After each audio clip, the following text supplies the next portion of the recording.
የቅዳሜ ገበያ የዩቲዩብ ገጽ ቻናልን ሰብስክራይብ ያድርጉ። ቅዳሜ ገበያ የኢኮኖሚ በሳል ትንታኔዎችን የሚያገኙበት ገጽ ነው። በዩቲዩብ ቻናላችን አዳዲስ መረጃዎች፣ አዳዲስ ትንታኔዎች ይደርሷቸዋል። ሰብስክራይብ ያድርጉ። የደውል ምልክቱን በመጫን ትኩስ ትንታኔዎች በጊዜ እንዲደርሷቸው ያድርጉ። ቅዳሜ ገበያ።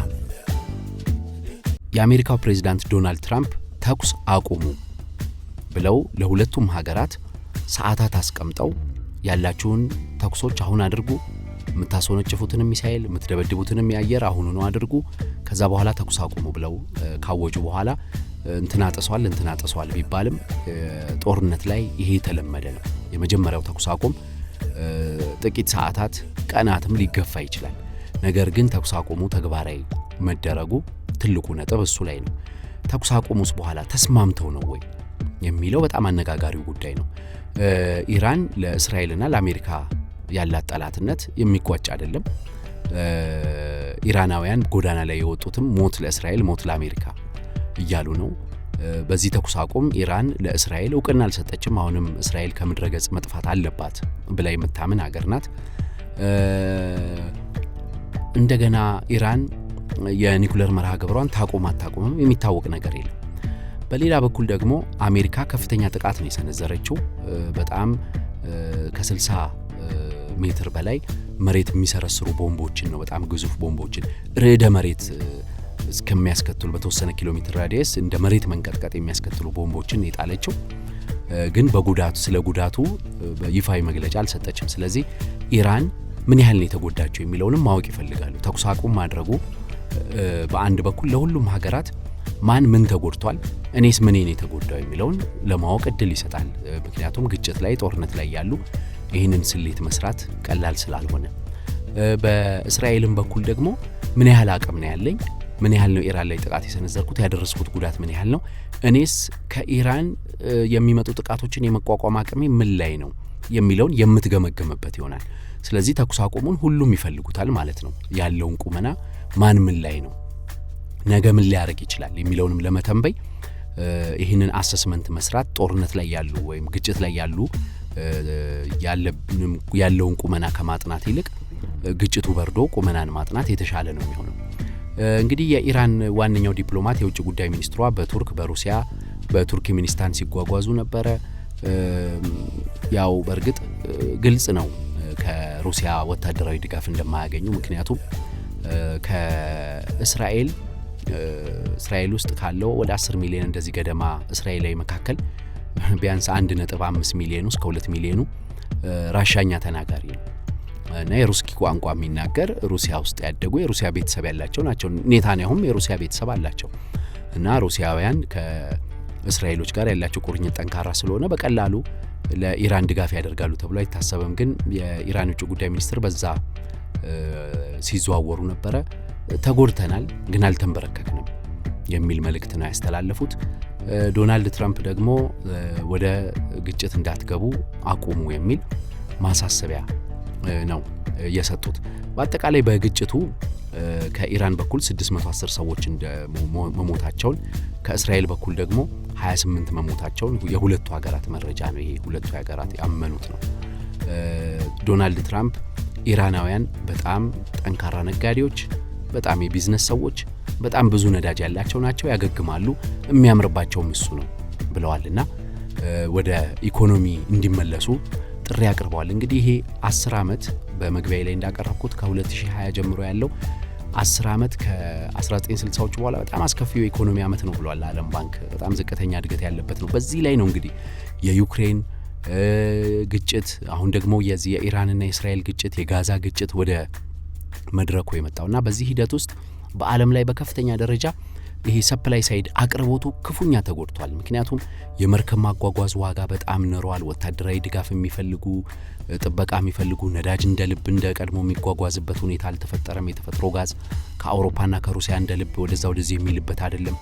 በዲማንድ ሳይድ ደግሞ ወይም በፍላጎት ሳይድ ወይም በፍላጎት በኩል በዓለምም ላይ የዋጋ ግሽበቱ ፍላጎትን ክፉኛ ቀንሶታል።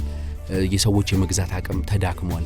በቡና እንኳን ከዚህ በፊት አንስተናል። ከቡና አረቢካ ይልቅ ቡና ሮቡስታ ወይም ሁለተኛ ደረጃ ቡናው በዓለም በጣም ተፈላጊነቱ ጨምሯል።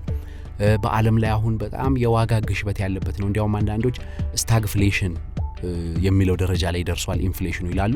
ዋጋ ያድጋል፣ እድገት ግን የለም፣ የመግዛት አቅም የለም። ስለዚህ በጣም የሚያሳስብ ቅርቃር ውስጥ ያው የዋጋ ግሽበት ሊኖር የሚችል ነገር ነው። ነገር ግን የዋጋ ግሽበት እያለ የህዝብ ገቢ የማህበረሰብ ገቢ ካላደገ የዋጋ ግሽበቱ መቋቋም የማይቻልበትና ስታግፍሌሽን ደረጃ ላይ ይገባልና የኢኮኖሚ እድገት ሳይኖር የዋጋ መጨመር ብቻ የሚታይበት ዘመን ነው። በዚህች 10-15 ቀናት ብቻ የቱሪዝም መስተጓጎሉ ምን ያህል በጣም አሳሳቢ እንደሆነ፣ የአቪዬሽን መስተጓጎሉ ምን ያህል አሳሳቢ እንደሆነ ይታያል። በሁለት ቀን ኳታር ላይ ጥቃት ይሰነዘራል ተብሎ ሲታሰብ በነበረው በ2-3 ቀን እንኳን 25,000 ተጓዦች ናቸው ከኳታር መንቀሳቀስ ያልቻሉት። የአየር ክልላቸውን ኳታር፣ ኢራቅ፣ ኦማን፣ ዩኤኢ እነዚህ ሀገሮች ሁሉ ዘግተው ነው የነበረው። በአየር ክልል ላይ ማለፍ በጣም ስጋት ነው የነበረውና እንደዚህ አይነት ጫና የዓለምን ኢኮኖሚ በጣም እየጎዳው ነው። አሁን ይሄ ተኩስ አቁም መደረሱ በጣም ለዓለም ኢኮኖሚ ትልቅ ዜና ነው። በቀላሉ ትንሽ ማሳያዎችን ላቅርብላችሁ። የመጀመሪያው የአየር ክልሎች እየተከፈቱ ነው። ቅድም ያልናቸው የመካከለኛው ምስራቅ ሀገራት የአየር ክልሎች ተከፍተዋል። ያልተጓጓዙና ሲንገላቱ የነበሩ በርካታ ሰዎች አሁን የሚንቀሳቀሱበት ሁኔታ ይፈጠራል። የነዳጅ ዋጋ ድፍድፍ በርሜሉ $81 ደርሶ ነበር። አሁን ወደ 70ዎች ወርዷል። ቢያንስ ከ3 እስከ 5 በመቶ በአንድ ቀን ውስጥ ነው ዋጋ የጨመረው። ዶናልድ ትራምፕ ተኩስ አቁም አውጃለሁ ካሉ በኋላ የነዳጅ ዋጋ ከ3 እስከ 5 በመቶ ወርዷል እና ይሄ ነገር እየተረጋጋ የሚሄድ እድል ይመጣል ማለት ነው። ምናልባትም የዩክሬን ደግሞ ቢጨመርበት ለምሳሌ በጣም ንሮ የነበረው ሰዎች ስጋት እየጨመረ በመጣ ቁጥር መጠባበቂያ ስለሚይዙ የወርቅ ዋጋ ንሮ እንደነበረ ይታወቃል። በአንድ ቀን ብቻ ወርቅ በወቄት $60 ቀንሷል። ወደ 2 በመቶ አካባቢ። ለምሳሌ በግራም ወርቅ $106.7 ሆኗል። በግራም $2 ነው የቀነሰው። በጣም ትልቅ ገንዘብ ነው። በእኛ ብር ብናስበው ከ300 ብር በላይ ነው በአንድ ግራም የወርቅ ዋጋ የቀነሰው። ይሄ ማለት በከፍተኛ ደረጃ ጦርነት ምን ያህል ኢኮኖሚን ድባቅ እንደሚመታ ምን ያህል እንደሚያስጨንቀው ነው።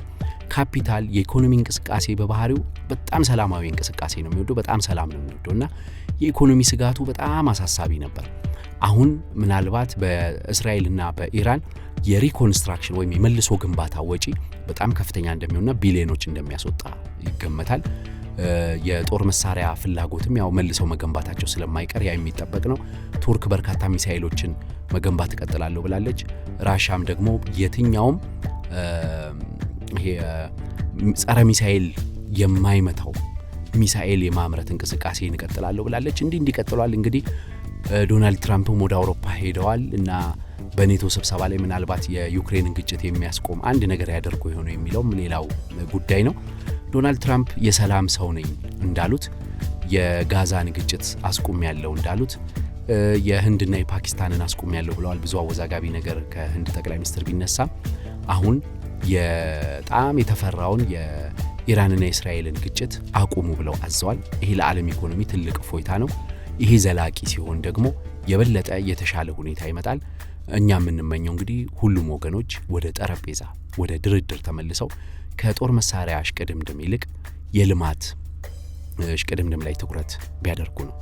የሀገር ቤትና ዓለም አቀፍ የኢኮኖሚና የቢዝነስ ትንታኔን ከቅዳሜ ገበያ ያገኛሉ። ቅዳሜ ገበያን በአሃዱ ሬዲዮ ያደምጡታል። በድረገጻችን በማህበራዊ ገጾቻችን ያገኙናል። የቅዳሜ ገበያ ልዩ ትንታኔዎችን በዩቲዩብ ቻናላችን በአማርኛና በእንግሊዝኛ ቅዳሜ ገበያ ብለው ሰብስክራይብ ያድርጉ። አዳዲስ ቪዲዮዎች በትኩሱ እንዲደርሶት የደውል ምልክቱን ይጫኑ።